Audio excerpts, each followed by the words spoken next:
정말 제가 중요하게 생각하는 것이 뭐냐면 사회학, 사회문화를 정말 재미있게 배우기 위해서는 그런 용어들 있잖아요. 사회구조. 이런 용어들을 그냥 뭉뚱그려서 그냥 넘어가는 게 맞지 않다고 생각했어요. 사회구조의 영향력 하에 있다라고 끊임없이 말하면서 사회구조가 뭔지 알려주지 않는다는 건, 대략 알려준다는 건 진짜 사회문화를 하겠다는 제 취지와 어긋난다라는 생각이 들었어요. 그래서 이 사회구조가 뭔지 이번 시간에 설명하고 마무리를 짓도록 하겠습니다. 여러분 40조 교재에 다 내용이 나와 있지만 제가 좀 다시 이렇게 좀 써보도록 할게요. 간단하게. 여러분 그 밑에 여백에 쓰셔도 되고요. 혹은 안 쓰셔도 됩니다. 이 내용은. 간단하게 쓰시면 더 좋을 것 같네요. 사회구조라고 하는 것은 무엇이냐면요. 상호작용의 방식이 사람들 간의 상호작용의 방식이 정형화돼서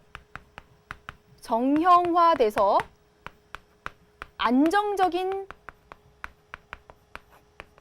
틀로서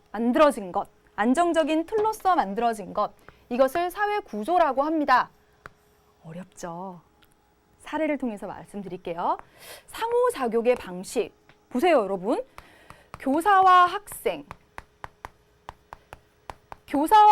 간의 상호작용의 방식은 정형화되어 있지 않습니까? 한번 그림 볼까요? 보여주시죠.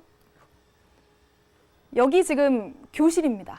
교실에 보면 학생들은 모두 앉아있고 선생님이 이렇게 서서 설명을 하고 있죠. 이게 정형화된 방식입니다. 만약 학생 하나가 일어나서 갑자기 어슬렁거리며 어머 저 뭐 하는 거야? 여러분 이렇게 할 거죠. 정형화된 것을 벗어났기 때문에 그런 겁니다. 학교에서 교사와 학생 간의 관계, 정형화된 관계라는 게 뭐냐면 교사가 들어오고요. 종이 치면 교사가 들어오고 학생들은 모두 앉고요. 교사는 자유롭게 여기 왔다 갔다 다니면서 설명을 하고 학생들은 자리에서 일어나려면 허락을 받아야 합니다. 맞습니까? 종이 치면 인사를 하고 나가고 학생들도 그 다음에 나가고요. 화장실을 가고 싶으면 질문을 해야 합니다. 어때요? 교사와 학생 간의 관계가 정형화되어 있죠. 이것이 하나의 안정적인 틀로 이루어지면 그것이 학교 제도라는 겁니다. 학교 어쨌든 구조라는 겁니다. 학교 구조가 그래요. 또 하나 볼까요? 상사와 부하 직원 간의 관계. 어떤 회사건 거의 비슷한 모습을 보이지 않나요? 상사가 앉아있고 부하 직원이 인사하고 결제를 받으러 가고 정형화됐죠. 회사 조직입니다. 맞나요, 여러분?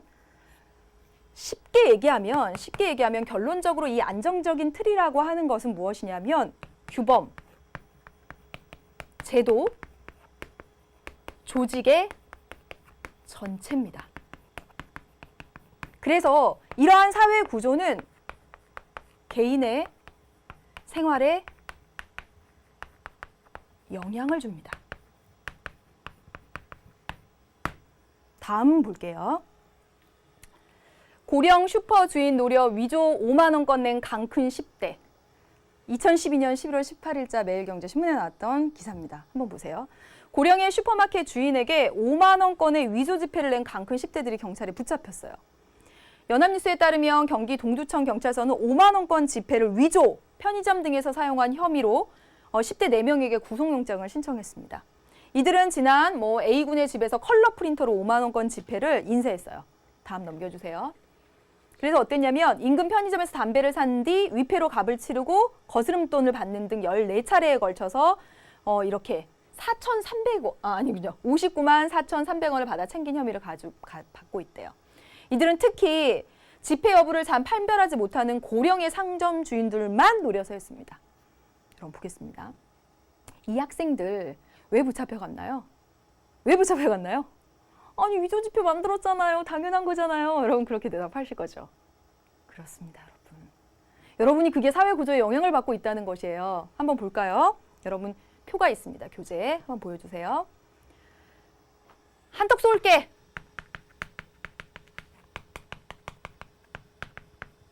굉장히 개인의 자유의사에 따라서 하는 것 같죠? 아니에요. 한턱 쏠게. 막 종이 딱 잘라갖고 1,000원, 2,000원 써가지고 가게에 가져가면 어머 저 사람 미쳤나 봐 이렇게 할 거예요.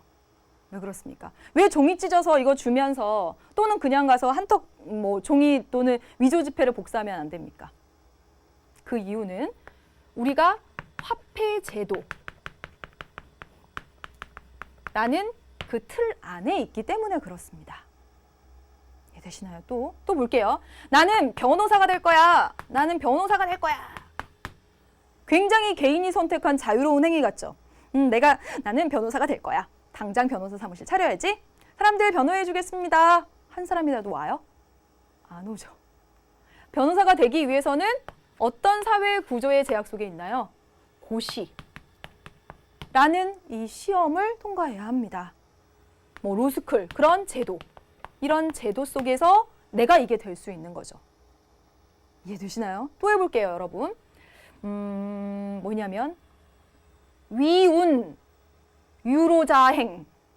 제가 지금 무슨 말을 했을까요? 위운 우로자행. 한번 해볼까요? 위운 우로자행. 무슨 말인지 모르시죠? 제가 이거 아무렇게나 읽은 거예요. 위운 유로자행. 제가 말을 합니다. 말을 한다. 이게 굉장히 자유로운 것 같잖아요. 그런데 내가 자유롭게 말을 한다면서 위운 유로자행 막 이렇게 해요. 여러분 하나도 못 알아듣죠.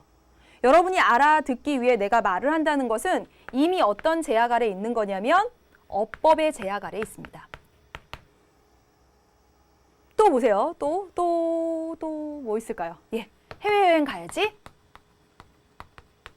그냥 막 김포공항 가서 비행기 아무거나 잡아 타면 돼요? 버스 타듯이? 안 되죠. 여권도 발급받고 뭐 어떤 나라에 따라서는 비자도 받고 이렇게 해야 됩니다. 이런 제약 아래 있어요. 이런 것들이 바로 사회 구조라는 겁니다. 우리 눈에 보이지 않는데요. 이런 것들이 바로 사회 구조예요. 여기 다시 가서 볼게요. 인간의 상호작용의 방식이 교사, 학생, 상사, 부하 직원 간의 이런 관계들이 정형화돼서 이게 하나의 안정적인 틀이 된 거예요. 학교 구조, 회사 조직이라는 안정적인 틀이 된 거예요. 그래서 사람들은 굉장히 자유롭게 행동하는 것 같지만 여러분이 학교에서 굉장히 자유롭게 행동하는 것 같지만 여러분은 이미 어디 안에 있는 거예요? 사회 구조, 학교 조직, 학교 제도, 학교 그런 구조, 그 안에서 존재하고 있고 그런 것들이 여러분의 생활에 영향을 미치고 있다는 것이죠. 여러분 이 그림을 다시 한번 보실래요? 여기 보세요. 다음 그림 보여주세요. 마지막 이 그림 보면서 이제 정리를 하겠습니다. 여기 아파트 단면도예요. 우리가 아파트에 이렇게 딱 서 있을 때 어떤 거를 딱 느끼냐면 뭐 여러분 막 부자유스럽다 이런 거 느끼나요? 자유롭게 행동하죠. 하지만 어때요, 여러분? 내가 아무리 자유롭게 행동한다라고 해서 벽을 뚫고 지나갈 수는 없잖아요. 정해진 루트에 따라 문을 열고 들어가고 문을 닫고 나가고 이 정해진 길들이 있어요. 이게 아파트의 구조라는 것이에요. 이게 아파트 구조. 그리고 이 아파트 구조 안에서 우리는 행동들을 하고 있는 거예요. 마찬가지로 말이죠, 여러분. 우리가 이렇게 살고 있는 사회가 있어요. 사회 구조가 이것처럼 딱 눈에 우리가 보이지는 않지만 사회 구조라는 게 있다는 거예요. 회사 조직, 학교 구조, 그 다음에 여러분 보셨다시피 화폐 제도, 어법 이런 구조 안에 우리가 있는 거예요. 그래서 우리가 마치 자유로운 행동을 하는 것 같지만 그런 구조의 제약 아래 구조의 영향을 끊임없이 받고 있다고요. 여러분 우리 교재에 거기 이제 아래 보시면요. 이렇게 써 있어요. 의미 아래 이게 딱 있죠. 이렇게 V표 있죠. 거기다 뭐라고 써 주셔야 되냐면 사회 구조의 외재성 이렇게 써 주셔야 됩니다. 사회 구조의 외재성.